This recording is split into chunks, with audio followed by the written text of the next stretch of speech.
दोस्तों नमस्कार, कैसे हैं आप लोग। उम्मीद करता हूँ काफ़ी अच्छे होंगे। आज के वीडियो में मैं विंडोज़ के बारे में कुछ नहीं बताऊंगा, बल्कि काले लिनक्स के बारे में बताऊंगा। अब ये काले लिनक्स क्या है? ये वही सिस्टम है जिससे हैकर लोग हैकिंग वगैरह का इस्तेमाल करते हैं। जैसे आम लोगों के कंप्यूटर में विंडोज 7, 8, 10 पड़ी होती है, उसी तरह हैकरों के कंप्यूटर में विंडोज़ नहीं, काले लिनक्स पड़ी होती है। और काले लिनक्स से काफ़ी कुछ हैकिंग होती है। एग्जाम्पल के लिए जैसे कि wifi hacking, mobile hacking, computer hacking और भी कई चीज़ होती हैं। अभी मैं आपको कुछ हैकिंग वगैरह नहीं दिखाऊंगा, क्योंकि आज ये पहला वीडियो है काले लिनक्स के लिए। मैं आपको इंस्टॉल करने के बारे में बताऊंगा कि काले लिनक्स कंप्यूटर में कैसे इंस्टॉल करेंगे। और शुरू करने से पहले आपसे रिक्वेस्ट करना चाहूँगा, स्टेप बाय स्टेप देखिए। ये विंडोज़ नहीं है जो खटाखट इंस्टॉल हो जाएगा, ये काले लिनक्स है, तो ध्यान से देखिए। चलिए शुरू करते हैं। इंटरनेट ब्राउज़र ओपन कर लेंगे। सबसे पहले हम काले लिनक्स डाउनलोड कर लेते हैं। यहाँ पे काले लिनक्स लिख के सर्च करिए। सबसे ऊपर वाली वेबसाइट ओपन करेंगे। डाउनलोड काले लिनक्स, थोड़ा नीचे करिए, डाउनलोड के ऑप्शन दिखेंगे। कौन से बिट का डाउनलोड करना है, 64 बिट या 32 बिट, अपने हिसाब से आप डाउनलोड कर सकते हैं। अब कुछ भाई लोगों को नहीं मालूम होगा ये 64 और 32 बिट में क्या फ़र्क होता है। छोटा सा एग्जाम्पल, 64 बिट होता है मजबूत हार्डवेयर वाले कंप्यूटर के लिए, 32 बिट होता है कमज़ोर हार्डवेयर वाले कंप्यूटर के लिए। वैसे इसका फ़र्क प्रोसेसर से भी होता है। ज़्यादा लंबी बातें नहीं करेंगे, डाउनलोड करते हैं। अगर आपको नहीं समझ आ रहा है कौन सा डाउनलोड करना है तो मैं आपको सलाह दूंगा 64 बिट का डाउनलोड कर लीजिए। और इंस्टॉल होने के बाद यानी कंप्लीट होने के बाद अगर स्लो चलता है तो आप 32 बिट का डाल के देख सकते हैं। एक बात और बता दूं, ये अभी टोरेंट फाइल में है, यानी कि अगर आप टोरेंट के बारे में जानते हैं तभी आप डाउनलोड कर पाएंगे। यहाँ से आप देख सकते हैं, जैसे हमने टोरेंट पे क्लिक किया, एक टोरेंट फाइल डाउनलोड हो गई है। अब इसको डाउनलोड करने के लिए हमें टोरेंट का इस्तेमाल करना पड़ेगा। जो लोग टोरेंट का इस्तेमाल करते हैं वो कर लीजिए। अब कुछ लोग टोरेंट के बारे में नहीं जानते होंगे, उनके लिए मैं एक जुगाड़ बता देता हूँ। जुगाड़ इसलिए बता रहा हूँ क्योंकि अगर टोरेंट से डाउनलोड करने के बारे में बताने लग जाऊंगा तो वीडियो फर्जी में लंबा हो जाएगा। एक नया टैब ओपन कर लेंगे। नए टैब में जेटिंटो पीसी लिख के सर्च कर देंगे। सबसे ऊपर वाली वेबसाइट ओपन करेंगे। ध्यान से देख लीजिए, इस वेबसाइट की कई डुप्लीकेट वेबसाइट भी हैं। वैसे मैंने इसका लिंक डिस्क्रिप्शन में भी दिया हुआ है, आप डिस्क्रिप्शन से ही ओपन करिए। अभी यहाँ पे सर्च बॉक्स दिखेगा, इसमें काली लिनक्स लिख के सर्च कर देंगे। 1 महीने पहले काली लिनक्स का लेटेस्ट वर्जन आया था, तो वो यहाँ पे अवेलेबल है। इसी को डाउनलोड करते हैं। अगर आप काफ़ी समय बाद भी देख रहे हैं तब भी आप यहाँ से लेटेस्ट वर्जन ही डाउनलोड कीजिए। इसको नीचे करेंगे, जिस बिट का डाउनलोड करना है उस बिट पे क्लिक करेंगे। 64 बिट का करूँगा।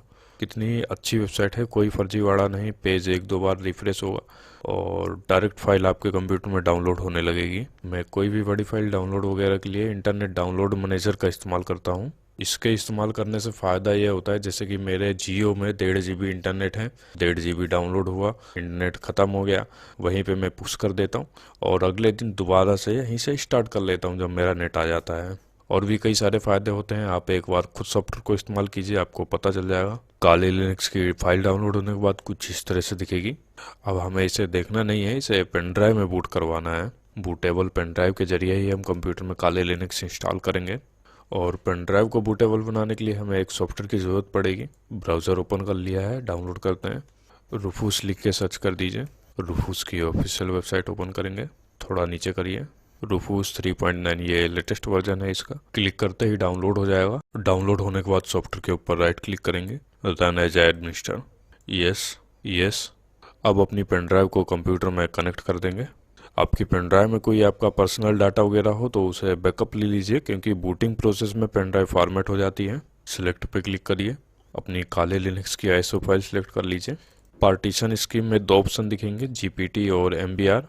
दोनों में से कोई एक सिलेक्ट करना है। गड़बड़ सिलेक्ट कर दिया तो गड़बड़ ही हो जाएगी। कैसे पहचानेंगे कौन सा सिलेक्ट करना है? उसके लिए आपको अपने डिस्क का पार्टीशन स्टाइल देखना होगा।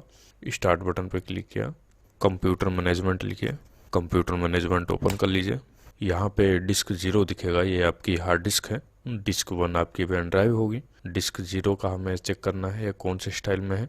चेक करने के लिए राइट क्लिक किया इसके ऊपर, प्रॉपर्टीज, वॉल्यूम। यहाँ पे आप देख सकते हैं पार्टीशन स्टाइल में हमारी डिस्क एमबीआर पे है। जीपीटी में होती तो यहाँ पे जीपीटी लिखा हुआ होता। अब इसे क्रॉस कर देते हैं। मैं अभी एमबीआर सेलेक्ट कर लेता हूँ। आपका कंप्यूटर जीपीटी पे है तो जीपीटी सेलेक्ट कर लीजिए। वैसे जीपीटी और एमबीआर के बारे में आपको ज़्यादा फ़र्क जानना है तो मैंने इसके लिए एक स्पेशल वीडियो बनाया हुआ है, आप वो वीडियो देख सकते हैं, लिंक दे दिया है मैंने। और ज़रूर देखिए, क्योंकि ये कंप्यूटर की बेसिक जानकारी है। ये आपको अगर नहीं मालूम है तो आपको कुछ नहीं मालूम है, मालूम होना चाहिए। और हाँ, सबसे ज़रूरी बात, अगर आपने एमबीआर सेलेक्ट किया है, जैसे कि मैंने भी एमबीआर सेलेक्ट किया है, तो आगे का प्रोसेस हमें बायोस मोड यानी कि लेगेसी पे जाके करना होगा।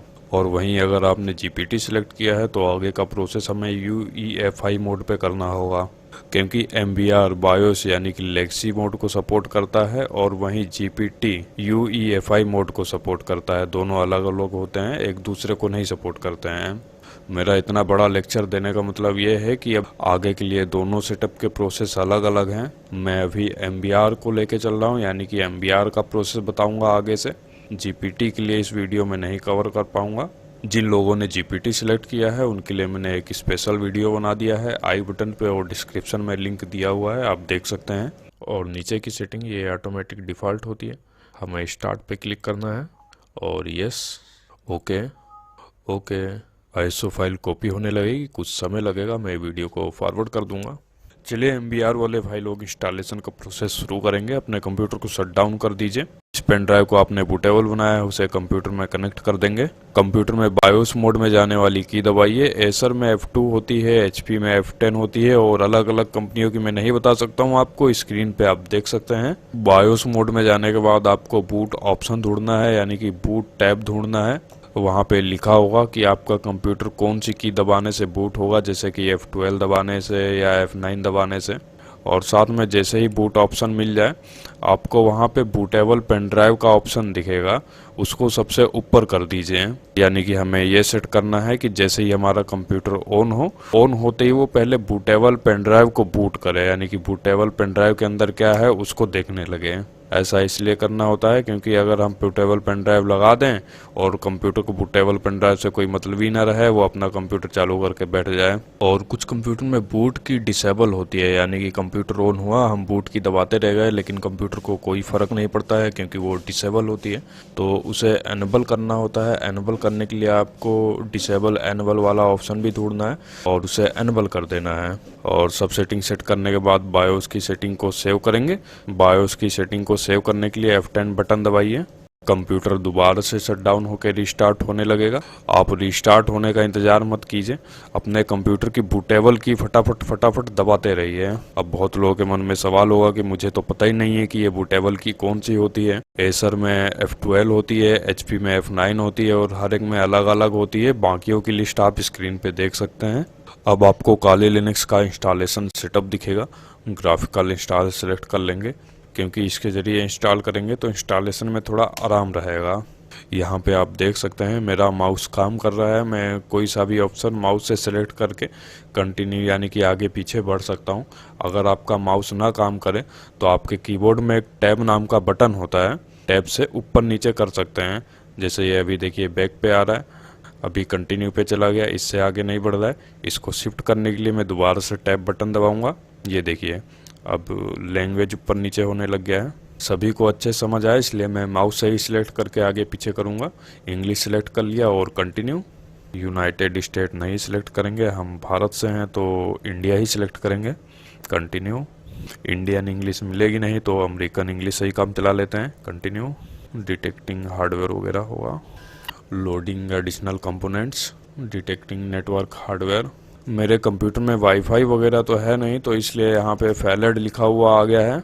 मुझे अब कंटिन्यू पे क्लिक करके आगे बढ़ना होगा। अगर आपके कंप्यूटर में वाईफाई वगैरह है और वाईफाई वगैरह की लिस्ट दिखा रहा है कि इससे कनेक्ट कर लीजिए, उससे कनेक्ट कर लीजिए, तो आप किसी से भी मत कनेक्ट करिएगा। बिना नेटवर्क से कनेक्ट करे ही हम इंस्टॉल करेंगे, नहीं तो और भी अलग से फर्जीवाड़ा फैलने लग जाएगा। Continue. Do not configure at this time. दोबारा से कंटिन्यू। होस्ट नेम में काली डाल दीजिए। डालने को आप अपना नाम भी डाल सकते हैं, लेकिन ये पूरा सिस्टम वगैरह जो है हैकिंग के लिए इस्तेमाल होता है। तो हैकिंग में किसी को आपका नाम ही एड्रेस पता चल जाए तो किस बात की हैकिंग, छुपा रुस्तम काम होता है यहाँ पे सब। कंटिन्यू करिए। यूज़र का फुल नेम पूछ रहा है तो यहाँ पे भी कोई फर्जी नेम डाल दीजिए, काली लिनक्स डाल देते हैं। और ध्यान दीजिए अगर आप कुछ और भी डाल रहे हैं तो इसमें कुछ स्पेस वगैरह मत डालिएगा, सारे अक्षर छोटी स्पेलिंग में रहेंगे, नहीं तो कुछ गड़बड़ हो जाएगी। फिर आप मुझे कमेंट करके कहेंगे कि ऐसा हो गया वैसा हो गया। कंटिन्यू। यूज़र अकाउंट नेम में हम काली काली डाल देते हैं। पासवर्ड में 1 2 3 4 5 1 2 3 4 5 शो कर लेते हैं। अगर आप कुछ और डाल रहे हैं तो इसे नोट करके रख लीजिए और यूज़र नेम भी नोट करके रख लीजिए कुछ और डाल रहे हैं तो, नहीं तो ऐसा होगा कि पूरा सिस्टम इंस्टॉल होगा और आखिरी में इंस्टॉल होने के बाद ये यूज़र नेम और पासवर्ड मांगने लग जाता है। अगर उसमें कुछ गलत डाल दोगे तो हमारी इतनी मेहनत करने का कोई फ़ायदा ही नहीं होगा। ये विंडोज़ तो है नहीं, वो सिस्टम के अंदर हमें घुसने को ही नहीं मिलेगा। कंटिन्यू। और हाँ, आपको एक मैं ज़रूरी बात बताना भूल गया, क्योंकि ये काली लिनक्स है तो इसमें ज़रा सी भी कुछ गड़बड़ करोगे तो आपकी पूरी हार्ड डिस्क फॉर्मेट हो सकती है। मेरा कहने का मतलब ये है, अगर आप बिल्कुल नए हैं, थोड़ा खड़बड़ खड़बड़ करने की आपको आदत सी है, तो आपके लिए सेफ रहेगा कि आप अपनी हार्ड डिस्क का बैकअप ले लें, ज़रूरी डाटा है तो। नहीं तो कहीं कुछ गड़बड़ करके आप फॉर्मेट कर लें तो मुझे कमेंट करके कहने लगेंगे कि आप ऐसे बता रहे थे, मैंने ऐसे किया लेकिन मेरा तो फॉर्मेट हो गया। ये पार्टीशन के लिए बोल रहा है। हम यहाँ पे मैनुअल सेलेक्ट करेंगे। अब वो मैनुअल सेलेक्ट करके कंटिन्यू। अब यहाँ पे मैं जो आपको बताने वाला हूँ ध्यान से सुनिए।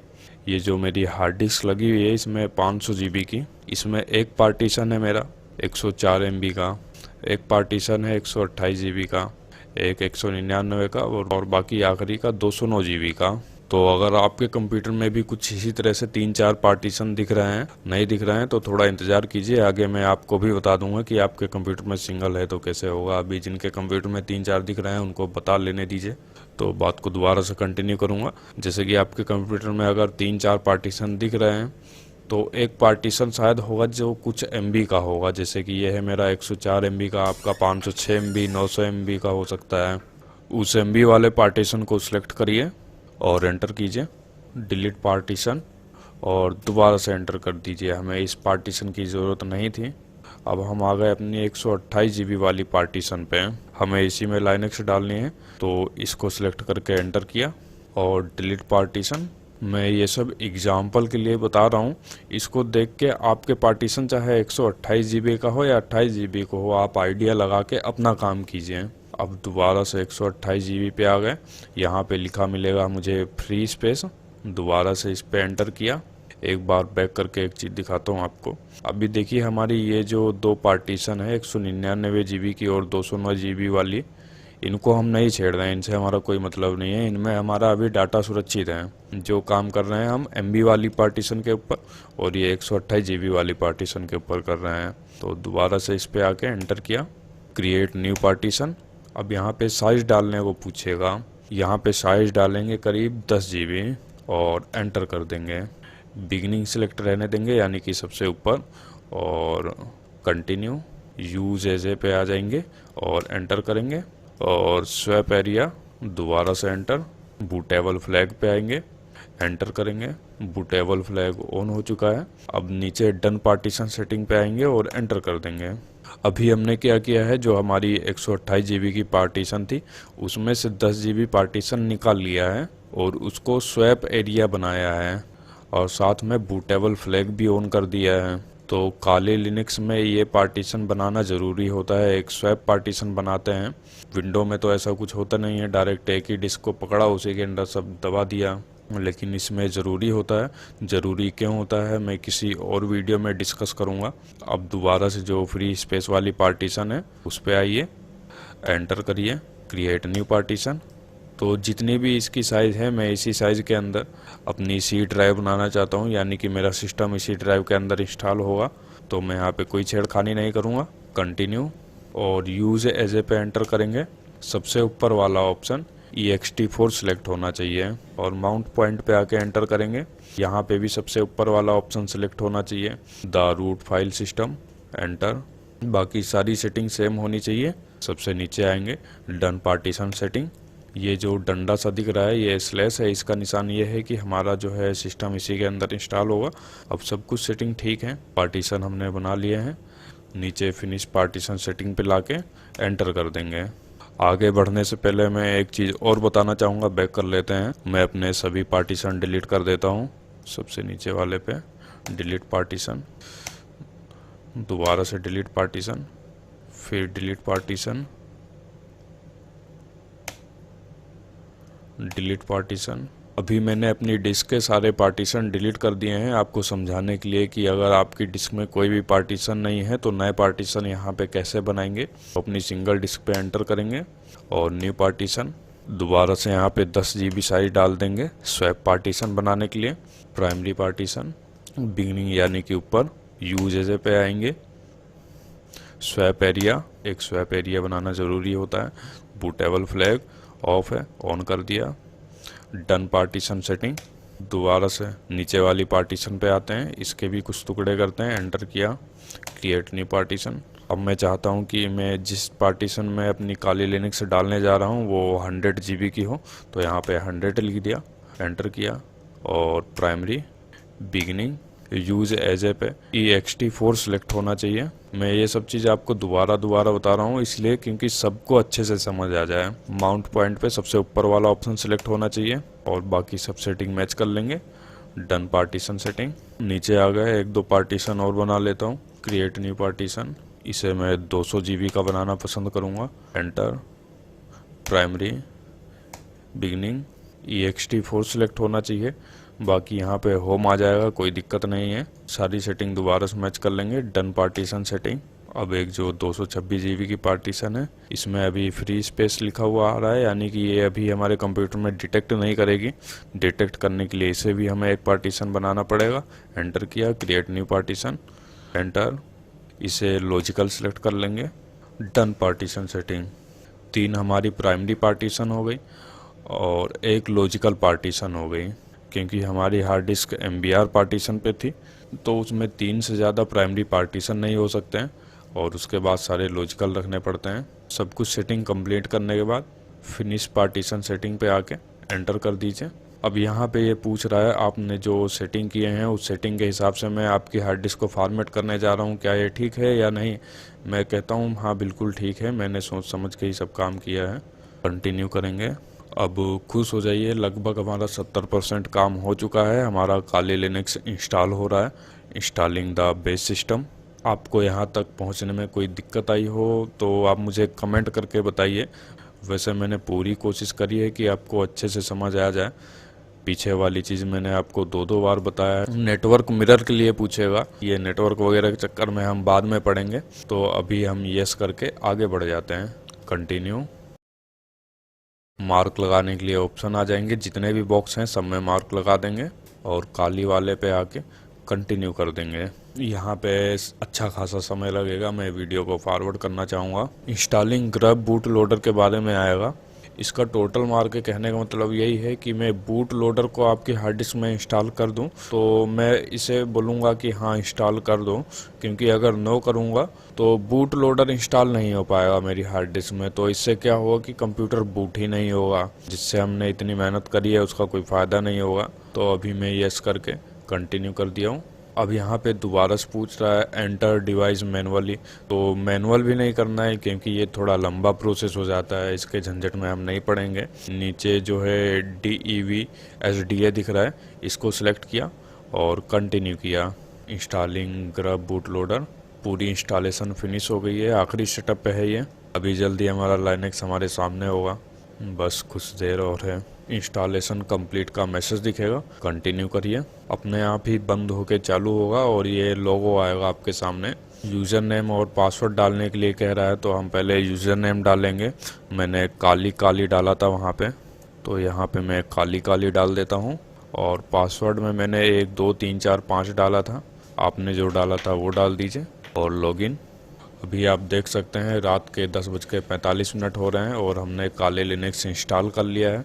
मैं एक ख़ास चीज़ आपको और बता देता हूं जो काली लिनक्स के लेटेस्ट वर्जन में आई है। इसमें एक काली लिनक्स का अंडर कवर मोड आया है, काली अंडर कवर मोड। इस मोड को लगाने से हमारा काली लिनक्स विंडोज़ 10 में बदल जाता है, यानी कि विंडोज़ 10 नहीं हो जाएगा, विंडोज़ 10 जैसा कुछ दिखने लगेगा। इससे आप जैसे कि कहीं पे कुछ काम कर रहे हैं तो लोग काली लिनक्स को थोड़ा गलती समझते हैं कि ये काली लिनक्स चला रहा है तो कुछ हैकिंग वैकिंग का काम कर रहा होगा। तो कुछ इस तरह से अगर आप कर लेंगे तो लोगों को लगेगा नहीं कि आप क्या कर रहे हैं। और थोड़ा इसका एक फ़ायदा ये भी है, काली लिनक्स अगर आपको चलाने में कठिन लगे तो इससे आप चलाएंगे तो आपको आराम लगेगा, कोई कुछ खास कठिन नहीं लगेगा। इस मोड को हटाने के लिए स्टार्ट बटन पर क्लिक किया, काली अंडर कवर लिखिए और अब ये दोबारा से काली लिनक्स में बदल चुका है। कैसा लगा ये वीडियो? कोई समस्या हो, किसी नए टॉपिक पे वीडियो चाहते हैं तो आप मुझे कमेंट करके ज़रूर बताइए। और हाँ, सब्सक्राइब ना किया हो तो सब्सक्राइब ज़रूर कर लीजिए, कुछ इसी तरह के और भी वीडियोज़ आगे देखने के लिए। बहुत बहुत धन्यवाद, मिलते हैं अगली वीडियो में।